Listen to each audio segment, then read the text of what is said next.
Salut à tous! Désolé pour l'absence un peu prolongée qu'il y a eu sur la chaîne et pour le retard que vont prendre certaines critiques. Disons que ce retard est dû à quelques accidents dont mon ordinateur qui est mort. Hello darkness, my old friend. Mais bon, maintenant j'en ai acheté à nouveau, donc on reprend les critiques. X-Men Apocalypse, film de Bryan Singer qui en est aussi le scénariste. Avec James McAvoy, Michael Fassbender, Jennifer Lawrence, Oscar Isaac et Nicholas Hoult. Apocalypse, le premier de tous les mutants, vénéré comme un dieu il y a des millénaires, se réveille d'un tombeau pyramidal au milieu des années 80 dans un monde qui a bien changé. Il va recruter Magneto, Psylocke, Tornade et Archangel pour pouvoir régner à nouveau en maître sur le monde. Face à lui vont se dresser Charles Xavier et Mystique qui vont réunir une nouvelle équipe de mutants, dont Vif Argent, le Fauve, Diablo, Jean Grey et Cyclope. Alors dans l'ensemble, ce film est bien, mais Deadpool reste mieux. Enfin, un film dont j'avais vu tous les opus avant d'aller le voir et qui ne me rebutait pas spécialement. X-Men, un peu mou niveau action, mais prenant émotionnellement. X-Men 2, très bon, mon préféré jusqu'à présent. X-Men 3, grosse merde. X-Men Origins Wolverine, sympathique divertissement. X-Men First Class, décevant et la gestion reboot préquelle a été fait à l'arrache. X-Men Origins Wolverine, le combat de l'immortel, intéressant dans son concept. Et X-Men Days of Future Past tente de rattraper les conneries de X-Men First Class, mais n'y arrive pas. Et force est de constater que ce film est plutôt bien fait.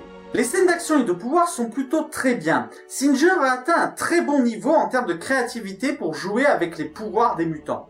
En n'oubliant pas le côté symbolique de beaucoup d'entre elles, bien sûr.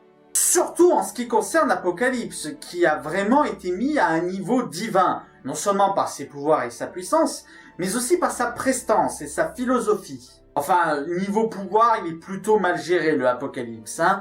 Je veux dire, qu'est-ce que t'en as à foutre de la télépathie quand un de tes pouvoirs, c'est d'absorber toutes les informations via un écran de télévision? Cet opus marque le retour de mutants dont on avait l'habitude de voir, à savoir Jean Grey, Diablo, Cyclope, etc.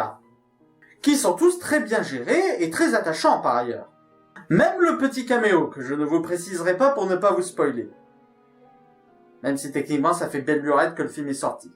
On sent que Singer s'est réconcilié avec le design de base des personnages et aussi avec leur personnalité. Ça se sent surtout dans la scène de Vif Argent, qui est certainement la meilleure scène du film, bien qu'elle cache un peu le côté dramatique de la situation. Ceci dit, il y a le scénario qui me gêne. Bon, le scénario du film en lui-même, ça va, à part Apocalypse qui est tellement abusé niveau pouvoir que ça rend sa quête de base vachement superflue. Le problème, c'est que X-Men Apocalypse fait partie de la nouvelle trilogie qui, depuis X-Men Days of Future Past, est canonique avec la première trilogie. Et ça fout un bordel dans la timeline. Surtout que autant la saga X-Men est plutôt douée pour gérer les transitions entre épisodes, excepté épisode 3, autant là, ils ont foiré la transition avec X-Men Days of Future Past. Surtout en ce qui concerne Magneto. Stryker est bien trop jeune pour être commanditaire de l'arme X, par exemple. Et... je peux rien vous dire sans vous spoiler. On sent que Singer n'a pas digéré ce que Brett Ratner a fait avec X-Men 3. Ça se sent dans le passage sur Star Wars. À part ça, c'est un très bon film. Pas le meilleur film de super-héros, mais il s'en tire à bon compte. Voilà, c'était la critique de X-Men Apocalypse. J'espère qu'elle vous aura plu. N'hésitez pas à mettre un pouce vert si c'est le cas et à partager sur les réseaux sociaux. D'ici là, allez au cinéma, ciao!